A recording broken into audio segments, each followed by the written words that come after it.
Hello नमस्कार दोस्तों, आप सभी को स्वागत है आपके अपने यूट्यूब चैनल क्लासेस में। दोस्तों मैं नीतीश कुमार। आपको पता है कि ये हम अभी आपको समास पढ़ा रहे हैं दोस्तों। समास का ये पार्ट 3 होगा, ठीक है। आप तक पार्ट 1 और पार्ट 2 देख चुके होंगे। हमने पार्ट 2 में क्या पढ़ चुका है अभी तक? हमने पार्ट 2 में पढ़ चुका है आपको यहाँ पे कर्मधारय समास और विभेद समास हमने बता दिया था कि ठीक है कि कर्मधारय समास और बहुव्रीहि समास क्या होता है, ठीक है। एक बार फिर से देख लेते हैं थोड़ा सा कि वैसा समास जिसका पूर्व पद विशेषण और उत्तर पद विशेष होते हैं ना, हम सब उसे कर्मधारय समास कहते हैं, ठीक है। पूर्व पद विशेषण का मतलब क्या है कि विशेषता बतलाएगा किसका? विशेष पद का। विशेष पद क्या होगा? या तो वो संज्ञा हो सकता है या तो वो सर्वनाम हो सकता है, ठीक है। जैसे हमने बोला महाकाल। काल क्या है यहाँ पे? महाकाल। महा क्या है आपका? पूर्व पद है। काल क्या है आपका दोस्तों? उत्तर पद है, ठीक है। तो महा जो है वो मतलब महान मतलब होता है महान, ठीक है। और काल का मतलब समय, यानी काल तो सब है, समय तो सब है, बट उस काल की विशेषता क्या है कि वो महाकाल है, ठीक है। तो महा जो शब्द है वो काल की क्या कर रहा है यहाँ पे? विशेषता बतला रही है, इसीलिए महाकाल जो आपका हो जाएगा वो आपका कर्मधारय समास, ठीक है दोस्तों। अच्छा जी, हमने फिर इसके बाद क्या देखा था? हमने फिर इसके बाद देखा था बहुव्रीहि समास के बारे में। बहुव्रीहि समास क्या होता है?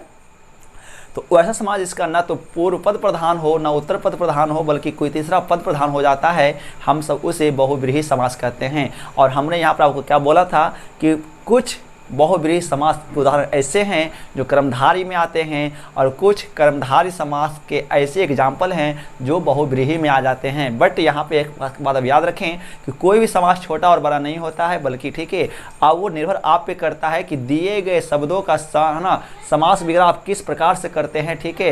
यदि हम यहाँ पे बात करें, जैसे मान लिया जाए कि पीताम्बर, ठीक है। एक उदाहरण क्या है? पीताम्बर। पीताम्बर का मतलब क्या है? पीला वस्त्र। तो पीला विशेषण है और अंबर विशेष है, ठीक है। यानी कपड़ा की विशेषता कैसा है जी? पीला है। तो यदि पीताम्बर का आप समास विग्रह केवल पीला अंबर करते हैं तो यहाँ पे पीताम्बर कर्मधारय समास होगा। लेकिन आप पीताम्बर का समास विग्रह इस प्रकार से करते हैं, पीला अंबर है जिसका, अर्थात तो पीला अंबर किसका होता है? भगवान विष्णु का होता है। तो अर्थात करने से, पीताम्बर बोलने से हमारे मन में जो फोटो बन रही है वो तीसरा आदमी आ रहा है। कौन? वो भगवान विष्णु आ रहे हैं, ठीक है।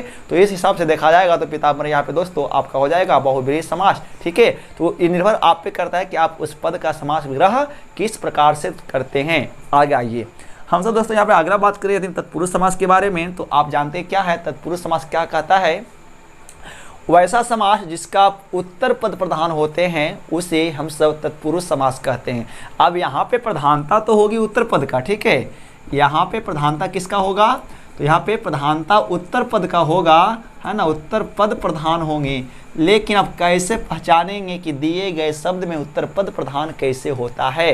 तो इसका सबसे आसान जो तरीका पहचानने का है उत्तर पद का, वो बात करें, सुनिए। जैसे कोई शब्द बोलेगा और बोलने के बाद जिसका फोटो बने, हमेशा उत्तर पद का फोटो बनता है, तो याद रखेंगे वो सभी शब्द तत्पुरुष समास होंगे। जैसे हमने बोला रसोई घर, तो रसोई घर में बोलने से आप इमेजिन कीजिए अपने मन में, तो फोटो किसका बनता है? रसोई का बनता है कि घर का बनता है? तो आपको पता है कि घर का बनता है। जहाँ पे जिस घर में रसोई बनता है हम उस घर को क्या कहते हैं? रसोई घर कहते हैं, ठीक है। तो घर का मतलब रूम, ठीक है। तो यहाँ पे फोटो किसका बना है जी? घर का बना है। इसीलिए आपका जो रसोई घर होगा वो क्या होगा यहाँ पे? तत्पुरुष समास। अगला देख लीजिए, राजकुमार। अर्थात यदि अब इसकी विग्रह करेंगे तो क्या बनेगा? राजा का कुमार, ठीक है। तो फोटो राजा का कि उसके बेटा का बन रहा है, उसका फोटो उसका बेटा का बन रहा है, कुमार का बन रहा है। तो यहाँ पे राजकुमार भी क्या हो जाएगा? आपका तत्पुरुष समास हो जाएगा, ठीक है। जैसे गौशाला। गौशाला को बोलने से क्या फोटो गौ की बनती है कि जहाँ पे वो रहता है उसकी शाला की बनती है? तो आप समझ रहे होंगे गौशाला बोलने से क्या आ रहा है जी? जहाँ पे गाय बंधाता है, जहाँ पे गाय रहती है उसकी फोटो बन रहा है दोस्तों। तो यहाँ पे गौशाला में क्या है? शाला जो शब्द है वो उत्तर पद है और उत्तर पद यहाँ प्रधान हो रहा है, इसीलिए गौशाला जो आपका होगा वो दोस्तों तत्पुरुष समास हो जाएगा। तो इस प्रकार से जैसे बोलेंगे युद्ध क्षेत्र।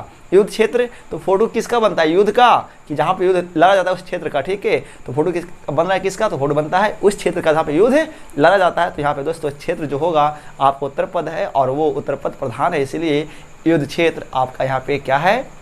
तत्पुरुष समास है।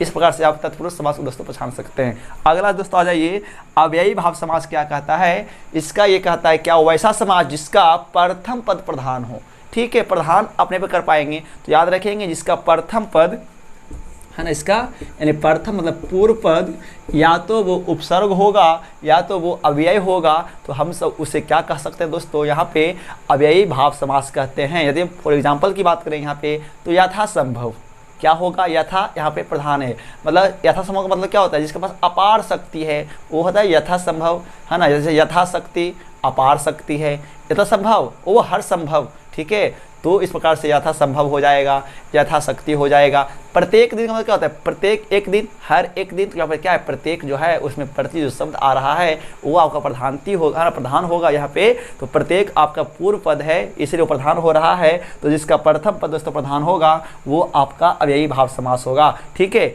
एक बात और समझेंगे, कभी कभी अंतर कहाँ हो जाता है, तो कभी कभी अंतर दिग्गु और बहुव्रीहि में हो जाता है। जैसे दशानन बोलने से यहाँ पे दिग्गु समास होगा, क्योंकि 10 जो है पूर्व पद है और पूर्व पद संख्यावाची है, तो वो आपका दोस्तों यहाँ पे यहाँ पे दशानन जो है आपका द्विगु समास होगा। बट दशानन बोलने से याद रखिए, अब फोटो किसका बन रहा है, यानी कौन आदमी आ रहा है, तो दशानन बोलने से ना तो 10 आ रही है ना आनन आ रहा है, कोई तीसरा आदमी कौन आ रहा है, रावण आता है बोलने से, ठीक है। तो 10 आनन है जिसका अर्थात करेंगे तो इस समय 10 आनन जो हो जाएगा वो आपका बहुव्रीहि समास हो जाएगा, ठीक है। बट यदि आप केवल 10 आनन करते हैं तो 10 आपका संख्यावाची है, और आप जानते हैं कि जिसका पूर्व पद संख्यावाची होता है वो आपका यहाँ पे दोस्तों द्विगु समास होता है, ठीक है। तो इस प्रकार से अंतर कहाँ कहाँ रखेंगे, द्विगु और बहुव्रीहि में, क्रमधारी और बहुव्रीहि में। उम्मीद होगा कि हम आपको समास बहुत आसान तरीके से पढ़ा पाए होंगे। अच्छा लगे दोस्तों तो मित्रों को शेयर कीजिए और लाइक भी कीजिए, चैनल पर नए तो सब्सक्राइब करके बेल आइकन को प्रेस कीजिए। अब दोस्तों समास के बाद हम आपको पढ़ा रहे थे क्लास 10th का मैथ 8.1 वो पढ़ाएंगे, और आपको जैसा पता है कि यहाँ पे क्लास 12th की बायोलॉजी भी पढ़ाई होती है, जो हमने अभी तक पार्ट 1 और पार्ट 2 हमने यहाँ पे दे चुका है दोस्तों, पार्ट 3 देंगे, है ना, जो शुरू करते रहेंगे। तो उम्मीद होगा तो अच्छा लगे तो तुम्हें शेयर कीजिए और चैनल पर नए सब्सक्राइब करके बेल आइकन को प्रेस करिए। थैंक्स फॉर वॉचिंग, जरूर रहिए इन क्लासेस के साथ। जय हिंद, वंदे मातरम।